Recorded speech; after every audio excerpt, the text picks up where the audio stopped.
Making the breastplate. He made a breastplate that worked of a school. He made a breastplate the work of a skillful workman, like the workmanship of an ephod, of gold, blue, and purple, and scarlet, and fine twisted line. It was squared. They made the breastplate folded double, a span long and a span wide. When doubled, they set it in 4 rows of stones. A row of scissored topaz and carbuncle was the first row. The second row was an emerald and a sapphire and a diamond.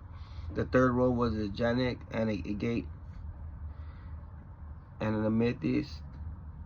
And the fourth row a beryl, an onyx, and a jasper. They were enclosed in the settings of gold filigree.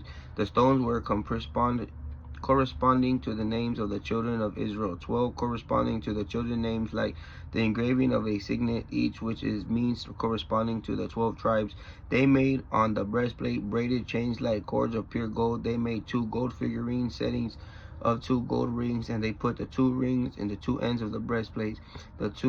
They put the 2 braided chains on the gold in the 2 rings on the ends of the breastplate. The other 2 ends of the other 2 braided chains, they fastened it into the filigree settings, and they put them on the shoulder pieces of the ephod in front of it. And they made 2 rings of gold and put them on the 2 endings of the breastplate, of the edge of which it was on the inner side of the ephod.